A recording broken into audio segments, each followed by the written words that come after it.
Hello guys, good morning. Once again, dito tayo sa ating paboritong location, sa ating Wonders Planet. Good morning to all of you, no? Merkulis ngayon, sa May 28. Ang bilis ng panahon, guys. Okay? Maubos na naman yung 3 years ni Marcos na natitira niyang term. After that, babalu. The only president na baba ng rating, no? Trust rating ng mga mamamayan. Wala. Nakakahiya.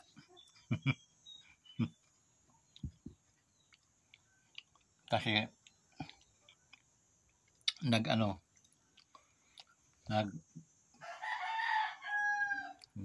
sa Bisaya ng yung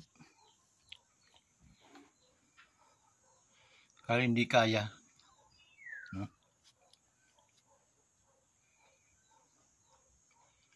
Mga pinagsasabi parang puro mga kinuha sa drama. Walang katotohanan. Okay, good morning to our solid Wonders nga pala, no? Scattered around the world ang ating mga OFW. Sila yung mga tunay na mga bayani, okay? Mga real heroes na dapat nating igalang, respetuhin at bigyan ng pagpugay dahil sila yung bumaback up ngayon sa pagbagsak ng ekonomiya ng Pilipinas.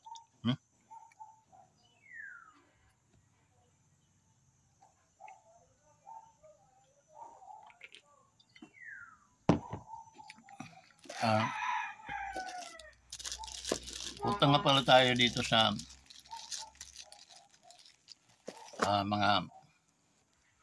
ako nagpapasalamat doon sa mga mga bagong tiwala, bagong nag-subscribe sa ating YouTube channel. Babatiin na muna natin, shoutout muna natin yung mga staff ng Shield ng Binyan, no? Shoutout sa inyong lahat yan. Okay, salamat sa inyong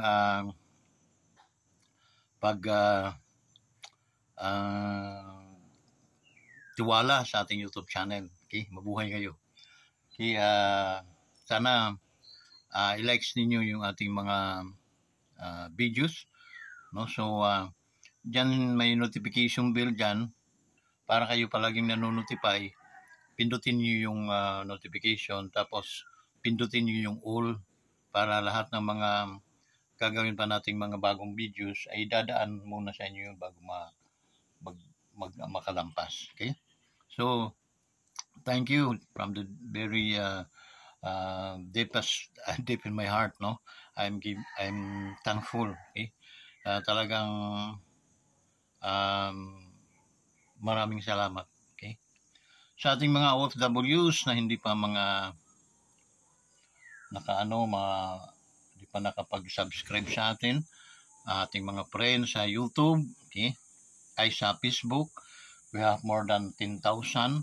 So probably wala pang 5% ang so napaka-hina naman, no, guys? Magkakaibigan tayo. We are sa ating tawag noon, kasi ang reels ko almost 1,000, 2,000 na nga ata. Okay? So di katulad dito sa 5,000 plus ang reels ko. So sana lumipat kayo sa YouTube, no? What I mean, na ninyo YouTube, total wala namang kunting pakiusap lang, no? And then mag-subscribe po kayo para dumami-dami naman subscriber natin. At the same time, i-likes ninyo and then mag-comment. Okay? Para alam ko kung saan maabot itong ating mga ginagawang mga video. So maraming salamat po talaga. So starting today ay ako'y nakikiusap sa ating mga kaibigan, sa ating mga YouTube, Facebook friends. Please subscribe to my YouTube channel, Wanderers Moto Vlog TV. Maraming salamat po talaga sa inyo. Okay? So guys,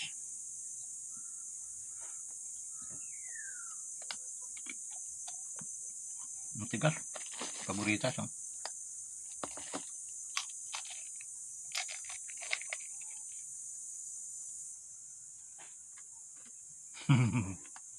Ang ipon.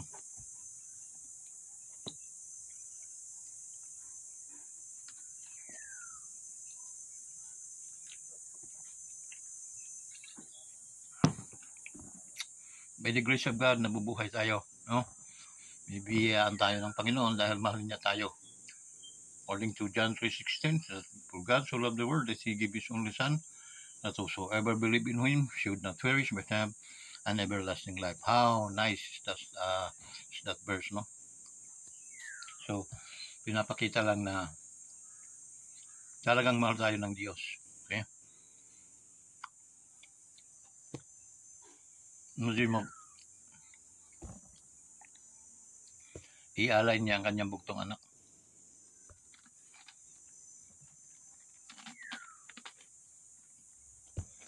Para ikaw at ako, yung mga kamag-anak, yung mga anak, yung mga apo, na maligtas. Okay? Kasi, according to the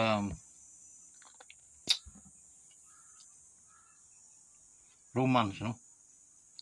The book of Romans, that the wages of sin is death, but the gift of life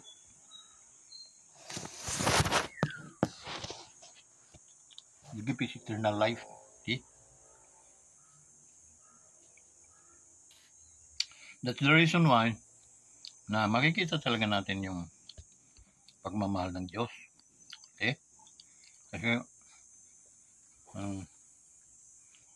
our earth is hanging without, walang mga tali-tali, walang mga bridge, no? Hanging in the air. Okay? And there's some very impossible, no? Even science cannot explain why. Yung mga explanation nila, very, pag binasa mo mga explanation nila. Tayo, Pilipino lang. Utak natin, Pilipino lang. Pero hindi, I'm not very much agree to their, explanation nila. Why the earth hanging, okay, and the other planets. But in the Bible, makikita niyo, kontento ka sa paliwanag ng Biblia than to paliwanag ng mga scientists. But even the scientists, they believe that there is a supernatural power. See that? How much more we? Ikaw, kung ikaw lasinggo, ikaw sugarol, tapos hindi ka maniniwala, my God, at ang kala mo, paniwalaan din kita? No way. Bahala ka sa buhay. I'm just joking. We are all image of God. Okay? So, maging ikaw man, nalulong sa kasalanan, mahal ka rin ng Diyos.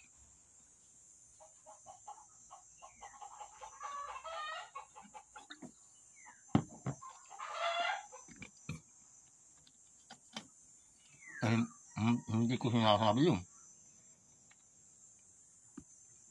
Sinasabi yun ng banal na kasulatan.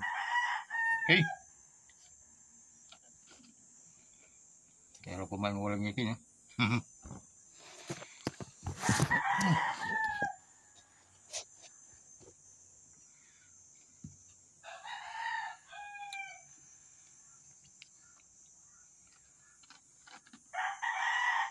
By the way guys, medyo cloudy morning, no? Well, hindi na morning ngayon, almost mga mag-11 plus something na, no? Sa dollars na sila. Nag-ano lang ako kasi may mga bunga na yung aking putas. Tulad ng santol na nandito sa may bubong ng kubo. Numunga na. Para hindi siya malaglag, magkalaglagan, kailangan natin pasukan siya para at least maano yung mga insekto. No? Kaya may papausok ako. I did that for a matter of 2 bisis ang linggo. 3 times week. Ako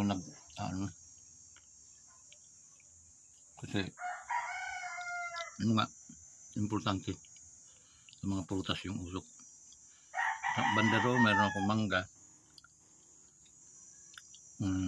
Meron akong jackfruit. Yun. Meron akong langka. Tatlong puno. Avocado. Dahil sa mga saging.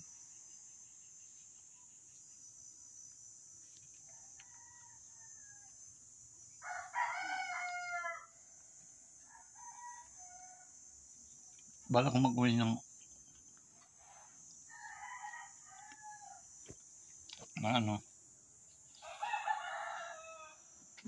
ng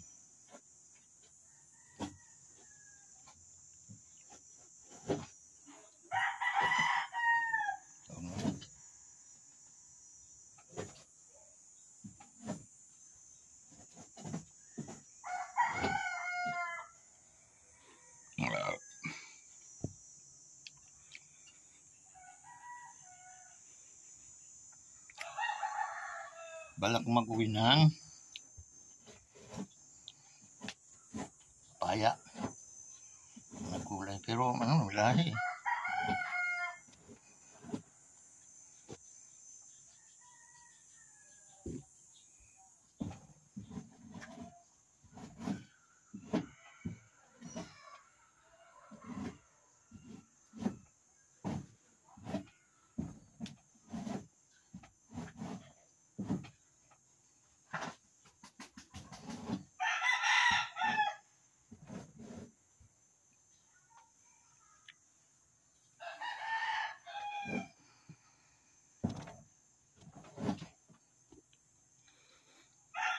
So yun,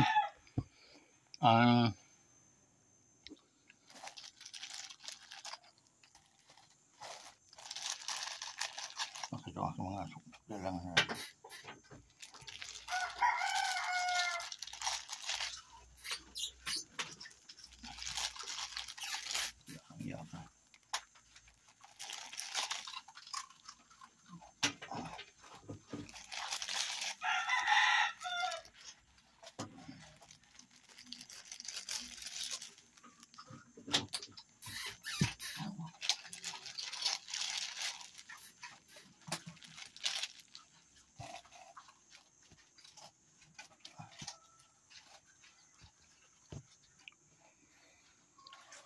hello guys, kumusta ang ating mga buhay-buhay? Okay, dapat unawain natin ang ating mga OFWs guys. Kung ako pa sa ating government, magkaroon ng magandang layunin, magandang plano para sa mga OFWs. Yung pag naka 5 years na sila, pwede na silang hindi bumalik. Tapos bigyan naman sila ng mga, ang 5 years ay bigyan sila ng 200,000. Pag 10 years na sila, meron silang kalahating milyon. Okay? 10 years. After that, entrepreneur na sila. Mga negosyante na sila dito sa Pilipinas. Okay? Mag-ano sila ng mga business. Supposed to be ganun. Kasi sa laki ng naambag ng ating mga OFWs, no? Sa laki ng kanilang performance, okay? Ika nga, ang mga artista magaling na mag-perform siya, no? Ano lang yun sa mga tao. Pero yung na mahirap din. How much more yung maging OFWs ka na ipinagpalit mo muna ang iyong sarili, ang yung mingaw, ika nga ng Bisaya. Pinagpalit mo yun, pamilya mo, para lang magkaroon ng magandang income.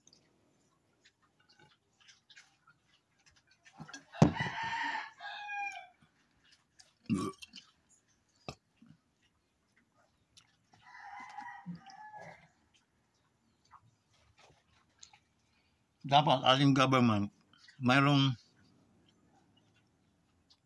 pananaw.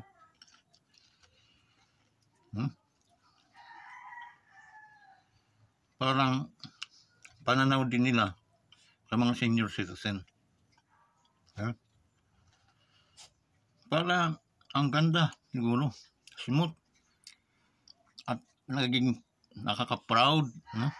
Na naging isa kang Pilipino. Dahil ang gobyerno ay tumutulong doon sa tumutulong din sa kanya. Malaking tulong sa industriya ng OFWs.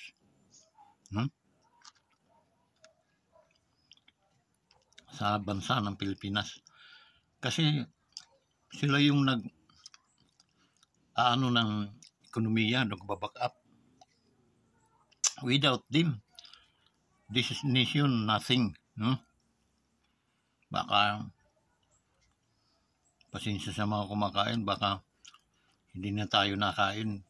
Kinakain na rin natin yung ating linalabas sa ating mga dating mga kinakain. Diba?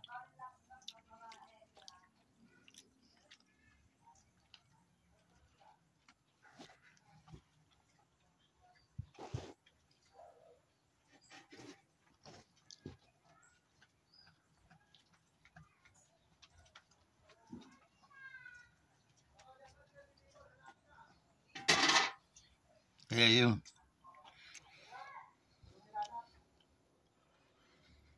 mga doon na dapat meron ding pananaw ang mga leader natin. Teka muna. Ito yung mga kaakibat ko ito. Kaakibat ito ng bansang Pilipinas. Kaya ang bansang Pilipinas ay hanggang ngayon ay matibay ang dahil sa kanila. So, dapat bigyan din natin sila ng magandang laban na 5 years, pwede na silang umuwi, pwede na silang hindi bumalik sa kanilang mga pinagtrabuhan. Stay here with 250,000 assistance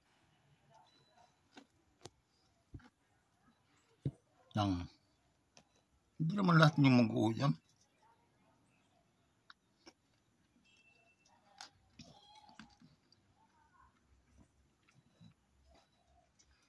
Kasi yung iba nun, citizen na.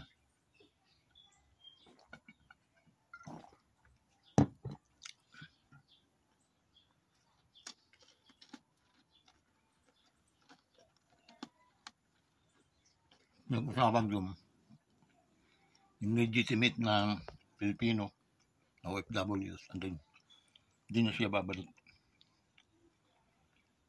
Okay. Magpapalit ko na ng aking pamilya dan to work outside of my country. But thanks to the Lord, there is government na tinulungan namin sila noon, tinulungan din nila kami. Di ba ganda? Mag-comment din kayo mga OFW sa aking mga sinasabi kung halimbawa magkaroon ng ganyan, magkaroon ng isang presidenteng katulad kina Pangulong Duterte ang utak. Hindi po imposible yun. Dan to billion, halos trillion pa nga ang nawawalang pera ng gobyerno dahil kinukurap lang. Okay? Nakatulong ba yung mga kongresista na yan?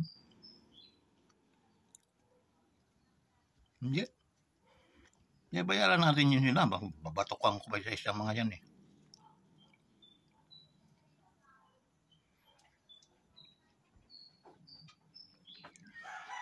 Binabayaran yung galing din ang pambayad sa kanilang galing sa pawis ng gobyerno ng mga taong bayan. Kaya magtrabaho sila ayon sa kanilang alituntunin. Hindi para mangurap, magnakaw.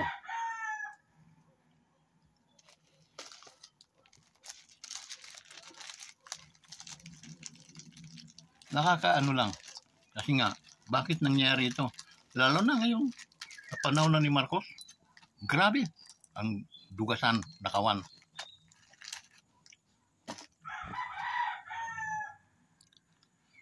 Puro ayuda.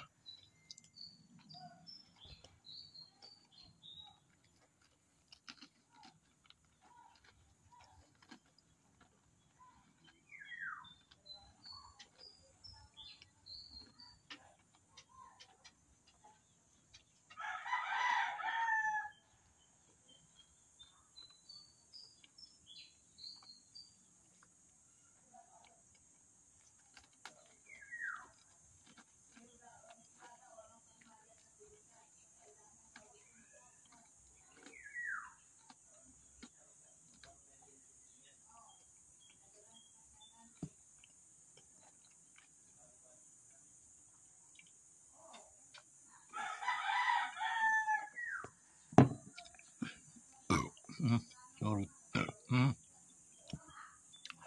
So yun guys, kasi special sa atin ang mga OFWs. Ay ganun-ganun lang, palaging mabuti pa nga noong si Pangulong Duterte, napapasaya natin sila. Dahil pag pinupuntahan ni Pangulong Duterte ang mga bansa kung saan may mga OFWs doon, inaano niya na dumating doon sa forum, doon sa lugar na pagdadausan ng ano, para masaya ang mga OFWs. Kahit pa paano mapasaya natin. Pero mga limited lang na kasayahan yun. Okay? Dahil nga one term lang ang ating Pangulo, so hindi kaya na ano yung latag lahat ng mga dapat latag. Kung may makabalik pa, si Inday, no? Ating Vice President, natural. Maging advisor yun, yung father niya, Pangulong Duterte. Until iba yung mga taong mayroong mga disiplina, mga utak, mayroong mga ano ang mga ugali. Okay? Ganto dito kay Marcos, kalaula itong presidente ito. Alam mo kung bakit? Ito lang, paliwanag ko sa inyo. Si Pangulong Duterte ang nagpalibing doon sa tatay nila. Dami akong vlog. Mas nauna pa ako diyan sa mga tarantadong mga vlogger na nag-ano-anuhan. Yun. Na ang nangyari,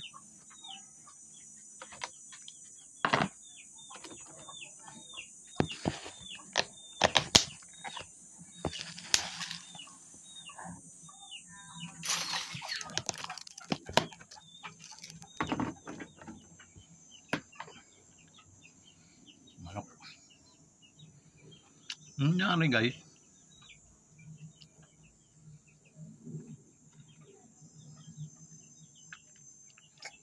hindi napalibing, no? Kasi naka-freeze lang yun. Yun ang kauna-unahang pangako ng presidente. Hindi lang yun para sa mga Marcos, kundi para sa mga followers din Marcos, mga kag-anak o mag-anak, kadugo. Yun.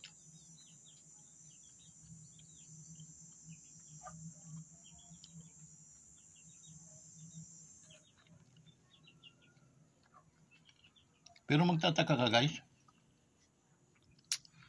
bukod sa mga Marcos na walang mga kamag-anak si Marcos na Marcos ang apelido na nanggugulo dyan sa gobyerno. yung yung party ng nanay niya, yung Romualdez. Okay? Di mga nahiya ang mga yan. Tingnan mo, may nanggulo ba dyan na kamag-anak? Tsuhin ni Marcos Bangag, tsuhin ni Amy sa Marcos na side. Wala. Sana wala tayong nababalitaan. Pero dito, sa side ng nanay niya, mga Romualdez. Since birth.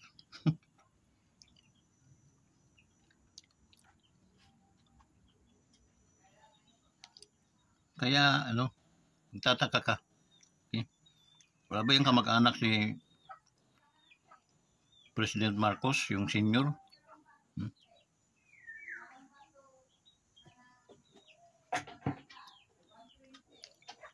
O ayaw. Babahuan ng mga pag nakarinig sila ng mga Romualdez na dansa. Yung hindi nila kayang imingle, no? Kasi iba pa yun, ni tatong mga Romualdez na to, puro ito na lang yung mga ano sa atin, mga Marcos, tayo, wala tayo, hindi pwede yun. Di ba? Pero wala kang maririnig sa kanila. Bakit? Siguro, nasa magaganda ang mga pamumuhay, hindi mga patit-atom. Ay nangyari, wala nga tayo maririnig na dito sa partido ni maliban lang dito sa side ng nanay niya. Kakapal ng mga mukha. So ayan, no?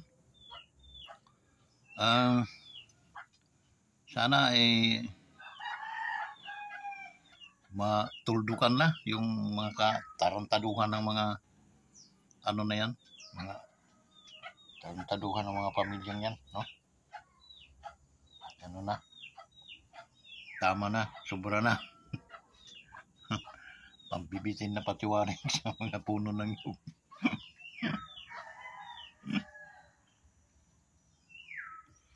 Tsugas. Mangurap siyang beses lang pag nagutom ulit. Kaya hindi yung talagang tilap talaga parang tilap ng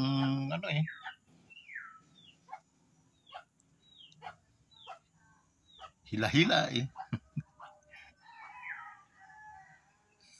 mga taong ito, mga buhay pa pero sinusunog na sa impyerno ang mga kaluluwa.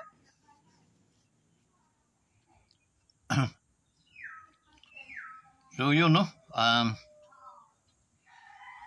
Ganon guys, medyo talagang tayo ngayon, dahil mayroon tayong ang ating liderato, ang ating pamunuan ay wala hunghang, walang So, in next term, malapit na, kalahati na, meron ba kayong nakitang pinagawa kahit man lang sidewalk?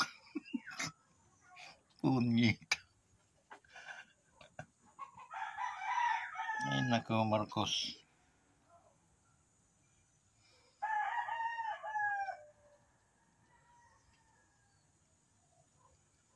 Yung katunggaling pamilya, no, mga Aquino, hindi naman ganyan kahit abnormal yun. Pero hindi naging ganyan ang pamamalakad. Ikaw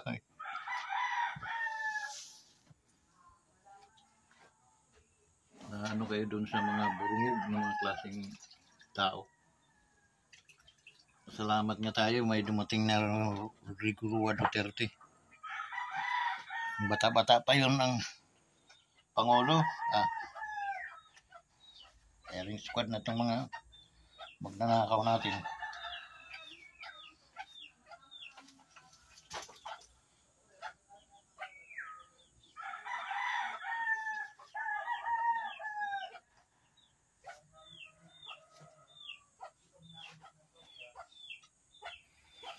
So yun guys, maraming salamat sa inyong lahat sa pagtangkilik na naman, no, sa ating YouTube channel.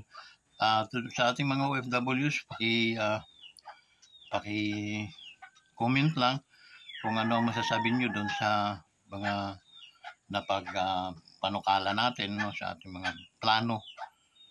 Kung ikakabuti ba sa inyo yun, kung agreeable ba para sa inyo na pag halimbawa naka 5 years na kayo, pwede na kayong umuwi sa ating bansa, hindi na kayo magtrabaho, and then mayroon kayong backup na 250,000 na puhunan.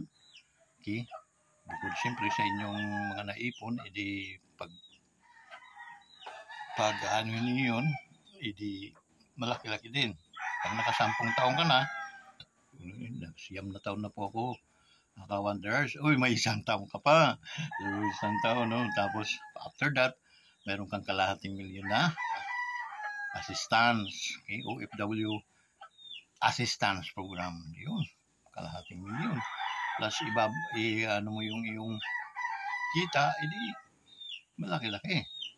So, comment lang ninyo below, no, kung okay ba sa inyo yun. At pag ano-anuhan natin, hindi naman imposible lahat yun. Pag nakakakuha tayo ng leader na katulad ng mga Duterte, shoot yun. Okay, aprobado yun. Okay? So guys, maraming salamat. Ka-address talaga ang aking ngayon sa ating mga OFWs and din mga senior citizen dito sa ating yun. Kaya ingat po kayo palagi, and then huwag po niyong kalilimutan ang inyong kaibigan, si Cawanders, nangangailangan ng subscribe, nangangailangan ng likes, nangangailangan ng